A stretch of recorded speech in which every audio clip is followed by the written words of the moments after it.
Today brings all the leftovers that would have been overshadowed by the P100D announcement yesterday.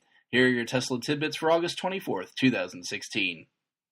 We'll start off today with a bunch of the ancillary options changes made along with the announcement of the P100D. First off, you'll notice that there's no option for a non-performance Model S or Model X 100D. Teslarati says that during the media Q&A, Elon said that it will become available later on this year or early next year. The new pack, while containing the same cells as the 90 kilowatt-hour pack, contains significant changes in the battery module itself, which includes an improved cooling system. Just like with the release of vehicles, the more expensive option will be sold first to help pay for the work required to develop the tech. Next up are some seat changes I found poking around the new design studios. Finally, white seats are coming to the Model S, but there's a catch. These white seats are only available on the performance model of the car. In addition, you cannot elect the white seats if you select the premium upgrade package. Now, this may be a weird glitch in the design studio right now, so we'll have to see. The reason this may not be a glitch is that this dovetails nicely with a new addition to the premium upgrades, which is that ventilated seats are now available on the Model S. However, these are only available again on the performance model and only if you only select the black or tan Tesla premium seats. The question is whether you can still elect white seats and simply not get the ventilation equipped, or if you simply can't pair the white seats with the premium option. The latter seems a bit silly to me, which is what leads me to think that the inability to select the options together is a glitch in the system right now. The addition also increases the price of the option by $500 as well. Lastly, on the seat situation, is a tiny word change. You'll notice when configuring the performance model of the car, the upgraded Model S seats are, quote, Tesla premium seats, end quote. Where on the non-performance models, the upgraded seats are still referred to as the next-gen seats. The Model X Studio simply refers to all upgraded seats as leather seats and are the same on all models of the car. The visuals in the design studio do change ever so slightly between the two seats, with the new seats appearing to have a little less lateral reinforcement compared to the next gens. It looks like these are just the Model X seats on the Model S. And of course, the Model X Studio pictures the Tesla premium seats. Lastly, on this front, the Autopilot option quietly received a price increase. Autopilot is now a $3,000 pre-equipped option and $3,500 if enabled after the fact. Speculation is that Autopilot 2.0 hardware is imminent for newly configured vehicles, and that the hardware carries a touch more cost to it than in version 1. This would make sense if earlier reports of a 3-camera system and additional radar sensors are true.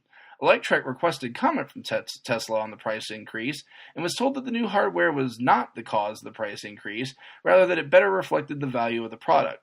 Two personal observations here. Firstly, I think that Tesla PR is lying through its teeth. We'll likely get an announcement very soon regarding the hardware, as it will be impossible to miss for new owners taking delivery. Secondly, when I first saw the price for Autopilot way back when, I felt $2,500 was a steal for the feature. If Tesla really is just giving it a price increase, new hardware notwithstanding, I have no quarrel here. I think $3,000 is still a great value for the feature. Electrek has more from the P100D media Q&A, where apparently Elon received a lot of Autopilot questions that he didn't want to answer. However, he did give us this little golden nugget in regard to the newest version of the car software, version 8, quote, One thing I should say, though, is that with version 8 of the software, which is hopefully going to final review right now, there will be material improvements in the autonomy of the car. I think the amount of work that has been going into version 8.0 will be very noticeable. The improvements will on several dimensions, but that's only a software update, so it will be applicable to all cars, end quote. In Denmark, getting service on your Tesla is a bit of an issue. There are only 2 service centers in the whole of the country, which Tesla aims to double the capacity of before year's end. But Electrek brings us the story of 2 former Tesla employees that want to alleviate some of this strain. Warning, incoming Danish names here. Sorry for my awful pronunciation. Former delivery specialist Emil Ellefsen and former technician and mechanic Henrik Tiedemann Jorgensen have teamed up to open their own service center, Autoskadesten AS. They are seeking to be recognized as a Tesla-approved body shop, but unfortunately they aren't getting anywhere. This is critical, as this designation is the only way to be permitted to access Tesla's service and collision repair manuals. In addition, it nets these shops a 30% discount on parts needed for repair. When the shop applied last year, there was only a single shop in the country with this designation, but in the time after the refusal of the Duo's application, 2 more have been accepted. Tesla's official response from Body Repair Program Manager Andy McDonald is that the region has reached capacity and chooses not to grant any more appointees to the program. He also cites limited training resources available to train all applicants to the program. Ellefson and Jorgensen argue this is unnecessary for them, as they both have already been Tesla trained. The two claim also that this practice is contrary to rules enacted by the Danish Competition and Consumer Authority, and are petitioning the same authority to compel Tesla to comply with the rules they cite. Lastly, ending on a bit of a lighter note, Model X has launched in Australia. Electrek reports that the vehicle will start at $112,000 Australian, but after luxury tax and other expenses, it'll end up closer to about $125,000 Australian. Deliveries are expected to begin in the first half of 2017, which should include right-hand drive vehicles. You can find links to the full stories from today's show in the show description. If you get some value out of the show, please consider supporting the podcast at patreon.com/Tesla Tidbits. Any and all support goes directly to my Model 3 fund and is most appreciated. Thanks as usual to my super patron John Woltauer for his support.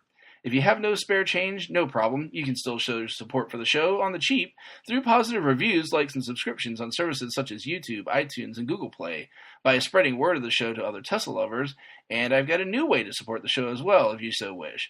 Tesla Tidbits is now an Amazon Associates member, and you can reach my custom URL at bit.ly/tt-amazon. That's 2 capital T's, and Amazon is capitalized as well. You'll be able to find that link in the show description as well. If you have questions or feedback for me, you can reach me via email by messaging podcast@teslatidbits.com or on Twitter @TeslaTidbits. That's it for today. I'll see you back here again tomorrow. Until then, keep it charged and hit the road.